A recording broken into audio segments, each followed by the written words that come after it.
Hello, darlings. It's me, Alex Axe, also known as Alex Wells.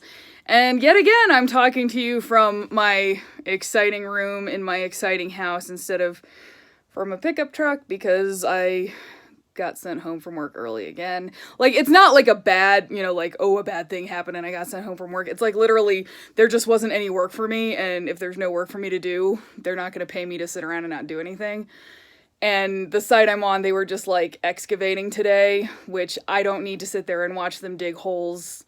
Hold on, I'm gonna lean forward to let my cat jump up on the windowsill, because he's, I have to lift the curtain up for him because, there have been times where Tengu has tried to jump up on the windowsill, and he's my unathletic kitty, which is why he's the kitty of my heart, because I feel like we're deeply spiritually connected because he can't jump and he's very clumsy.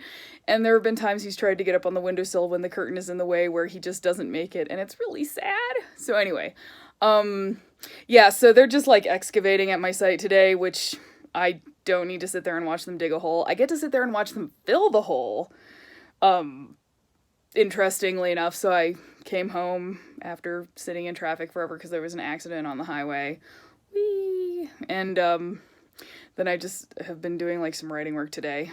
But it is Monday, which means it's Book Monday, and I can talk about my books that I've been reading. I actually read 2 books in the last week, surprisingly. Over the weekend, I finished reading City of Brass by S.A. Chakraborty, and oh my god, I am not okay with anything in the world. And I mean that in the best of all possible ways, because it's one of those books where you're just like, I really, really enjoyed it. I felt like it took a little while to get started, especially because it alternates chapters for the most part between the perspectives of 2 characters, Nari and Ali. And for like most of the book, I kind of just didn't give a shit about Ali, and then he got really cool at the end, which became upsetting for reasons that I won't spoil for you. But it turned into one of those books where, like, at first you're just like, okay, can just keep going? Where are we going with this? And then everything just sort of falls in place, and you spend about the last third of it turning the pages and being like, it can't get worse. Oh my god, it can't get worse for them. Holy shit, it just got worse for these characters. Ah! And then at the end, you're just like, ah! And, I'm glad to hear that apparently it's the first book of a trilogy, and I'm really angry that the second book isn't out yet, but, as a writer, I obviously have sympathy because, the first book just came out. It's gonna take a while before we get the second book and then the third book, but, like, I'm just, like, not okay with anything, basically, in the best possible way. So, good job, writer. I'm biting my nails and on the edge of my seat, and I need more, and I have my ship, and I'm mad about everything in connection with Dara, and just, ugh. So, I really recommend it, and it's fun because it also, like, it's a fantasy, it's not set in Europe, or quasi-Europe, or fake Europe where everyone is white. It's, the book starts out in Cairo, during the time period where, like, the Turks and the French are, like, fighting, taking turns being in possession of Cairo. And then, it just, like, dives into even more fantastic terrain from there, like, Cairo isn't enchanted enough as a city. So it's really neat, and it's, like, the descriptions are all really cool, and the writing is just excellent. And I want to say I appreciate, there was a lot of terminology that I was unfamiliar with, and, I don't know how much of it was, like, like, regular human cultural stuff that I just don't know because I don't know that much about that part of the world, and how much of it might have been, like, fantasy invented stuff. But, bless you, writer, for making it so that I got everything that was going on from the context, because that's just a really important skill that a lot of people aren't that good at. So yeah, I recommend that one totally. I really enjoyed it, and I'm gonna be, like, pre-ordering the next one as soon as it comes out and everything like that, because I just need to know what happens next, because oh my god, and my little shippy heart, like, ugh. So that's my feelings on City of Brass. Very positive. And then, like, actually just now even, because I went and after I did a bunch of editing work, like freelance stuff, I did my time on my punishment time on the exercise bike, and finished reading Lovecraft Country by Matt Ruff, because I got that out from the library and I was reading it on overdrive. And that one was also really good. I mean, tonally, it's incredibly different from City of Brass. Like, City of Brass is like pure, like, kind of epic fantasy stuff. And it's so good. And then Lovecraft Country, I found it really interesting because it's also not set up quite like a traditional novel structure.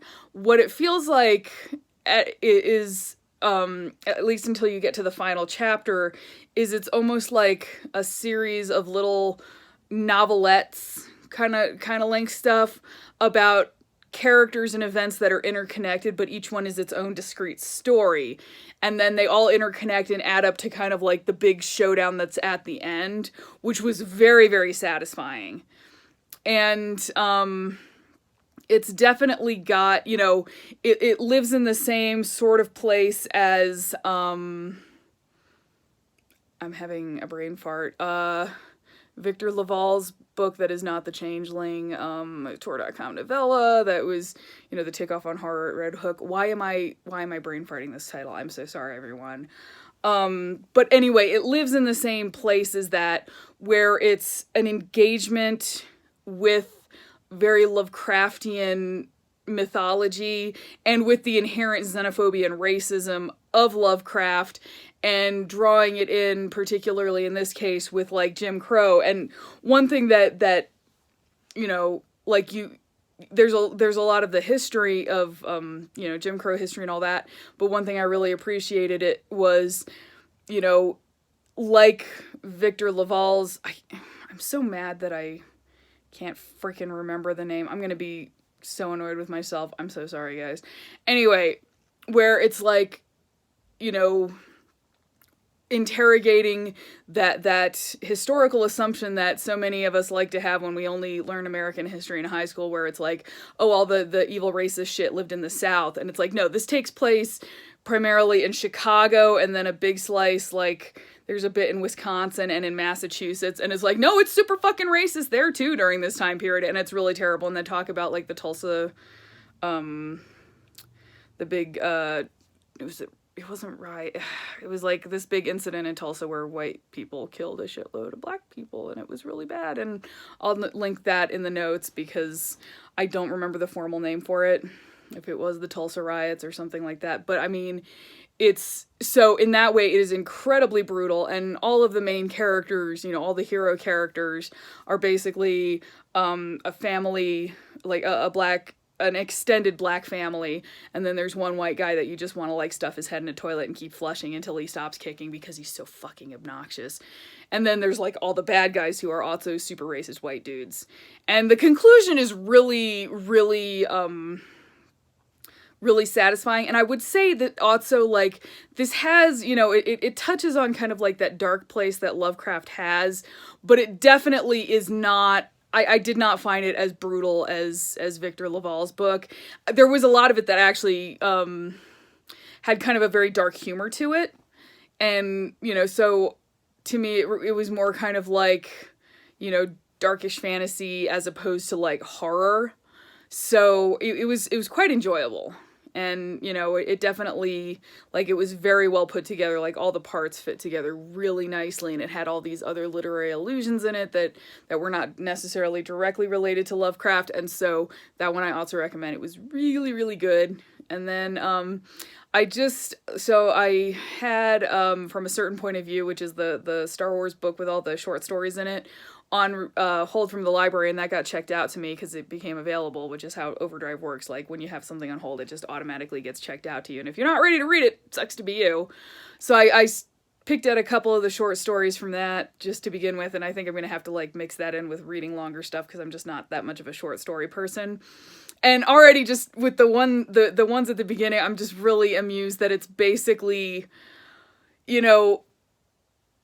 tie-ins are licensed fanfic when you come down to it, which is great, but like especially the first story, which is pretty much like the story of the captain of the Corvette that Leia is on when she gets captured at the beginning of A New Hope, it really does read like this, like somebody wrote just like a little one-shot vignette fanfic where they were like, let me close up a bunch of the continuity gaps, you know, and the shit that doesn't actually make sense that was in this because of like, you know, it's trying to kind of close the gap between Rogue One and A New Hope that kind of got a little fucked up by Rogue One. So I was actually very amused by that. I mean, I also wasn't that excited by it because it was just like, you know, it's like an in-character little vignette about how the captain feels before he just gets horribly murdered by Darth Vader, pretty much. But, you know, I'm gonna kind of at least skim through it and read the ones that I'm really interested in. And we'll see how that goes. So those are the books that I've got. I don't think I actually bought any this week. Cause I just like blew my monetary book wad last week, I think. And, didn't have any additional library books cause I'm already like running as fast as I can to read the ones that I've checked out. So anyway, that's what I've got. Like, that's my outbox. And I'm now reading from a certain point of view, and I'm still reading She-Wolf and Cub, and I'm still reading my Lewis and Clark book, and I've got a couple other books I'm having to do research on.